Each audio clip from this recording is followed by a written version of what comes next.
unity, reconciliation, peace in the Middle East, and a real union between Arabs and Jews and all kind of people in the world. That is what Jesus wants to bring into us. And let me say, for your own best. Now, this meeting tonight is being watched by many. We have the Swedish mass media here, and you are now watched of this whole country. And I appeal to you that you understand that we are able to talk without getting angry on each other.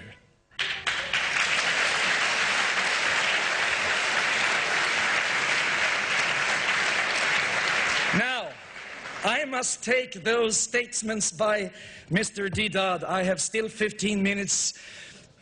It says in the very beginning of Genesis that God created, and Mr. Ahmed Deedat explains that there is a plural here in the beginning in the Bible that we have not yet discovered in our different various translations.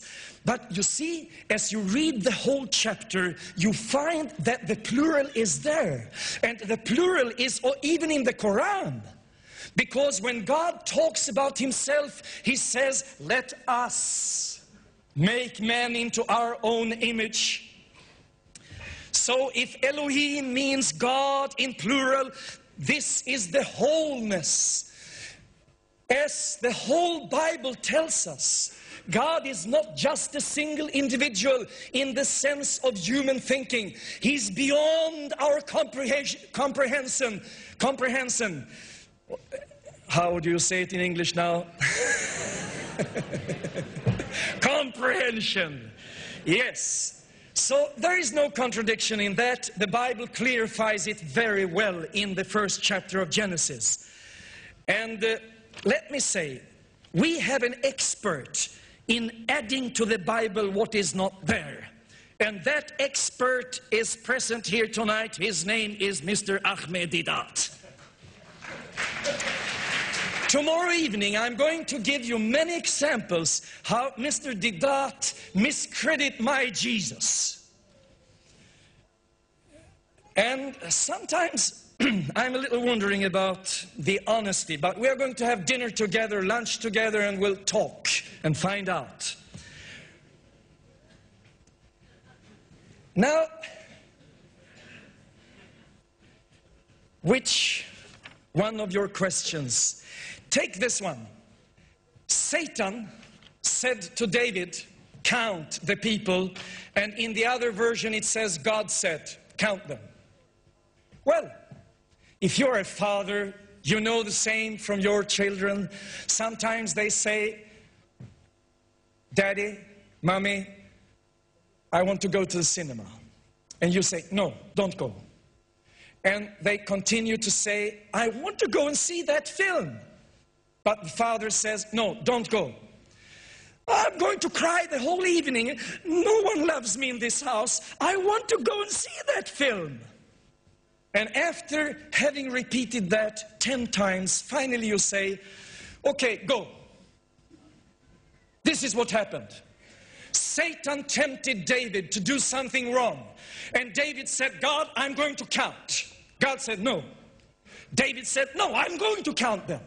I want to know how many they are. God said, no, you should trust on me. Don't rely upon people. You should just trust me. Don't count them, because then you become proud. But David said, no, I'm going to count them. And God finally says, count them.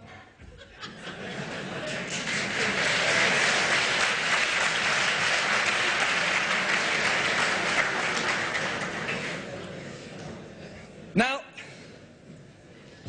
here is another example.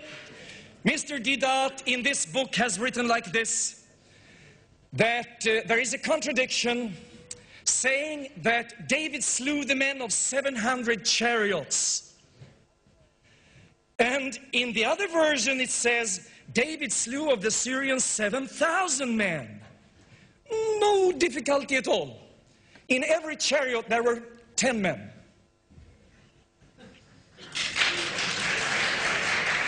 But in one version it says there were 40,000 horsemen.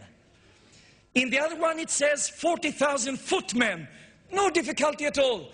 All the 40,000, they ran. They were horsemen, but the horses were killed and they ran.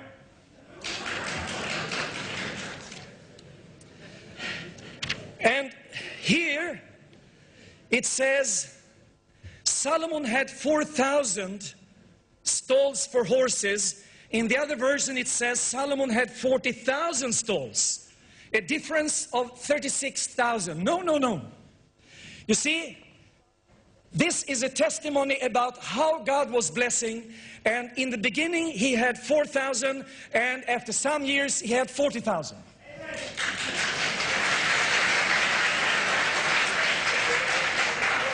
Now, Jesus said, none of them have been lost. You gained some money somewhere because you had an answer about how many percentage. Now, Jesus said,